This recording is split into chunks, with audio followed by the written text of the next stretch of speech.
Imagine this. You're sitting on a bench in a quiet hill town. You overlook a valley.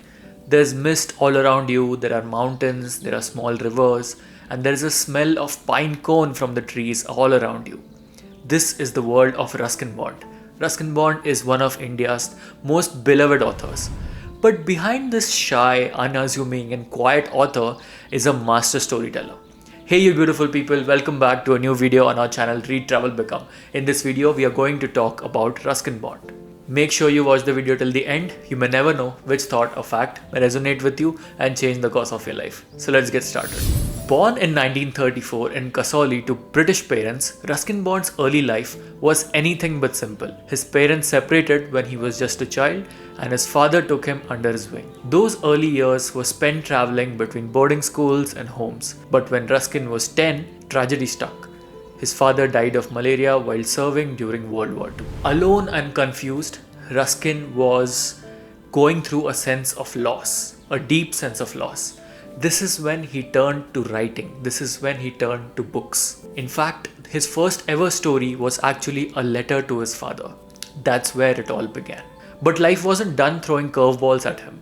In his late teens, Ruskin moved to London to try his luck as a writer. Alone in a foreign country, he lived off small jobs and struggled to make ends meet. Instead of letting that pain consume him, he began to write. Dehradun, with its lush hills and quiet roads, became the backdrop for many of his stories. His first novel, The Room on the Roof, was written when he was just 17 years old and based on his own experiences of feeling displaced or longing for belonging. It went on to win the prestigious John Lewis Rhys Prize, launching his literary career. The main protagonist of the story, Rusty, was in fact a deep reflection of his own moral conundrums, of his own sensibilities. The boy was lonely, he was lost, but he was always yearning for belongingness. That's what his first story, Room on the Roof, talked about. That novel was his ticket back to India. But Bond didn't just come back to India as a successful young writer. He came back with a heavy heart, still unsure of his place in the world, still haunted by the loss of his father. But it was in these very hills, in the serenity of Dehradun and Mussoorie, that he found his voice again. Despite being one of India's most beloved authors, Bond never sought fame. He is famously shy, even rejecting Bollywood fame when it came knocking. In fact, when his novella, A Flight of Pigeons, was adapted into the 1978 hit film Junoon, produced by Shashi Kapoor, Bond was hardly in the spotlight. And yet, it brought his quiet stories of India to a massive audience. He could have chosen a grand life of celebrity status, having brand endorsements, writing films, and promoting himself, promoting his work as a legendary author. But he just decided to retreat into the hills, just enjoy the simple pleasures of life. Live in the hills, talk to the local community, talk to children, tell stories to little children. He would later also say that he doesn't have a temperament for celebrity status. In fact, all of these things would hamper his writing process, he says. Bond's modesty only adds to his mystique.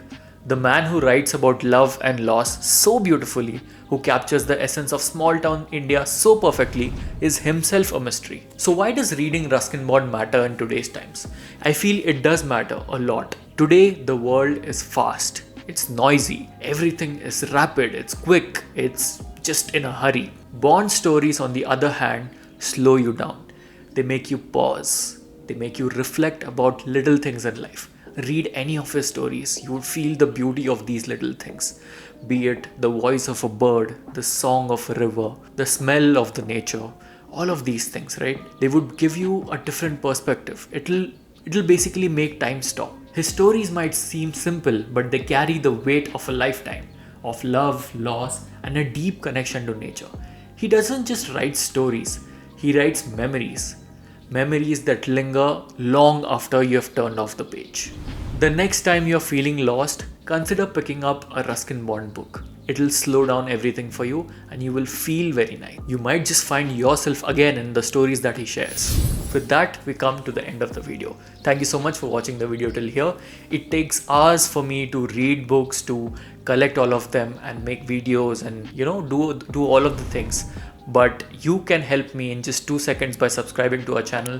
By subscribing to our channel, you are not only helping me grow, but helping me in my mission to make more and more people read in today's fast-paced world. So by subscribing to this channel, you are actually bringing this community closer together. Thank you so much for all the love and support that you've always shown me on my videos. That's all for this one. See you in the next video. Bye bye.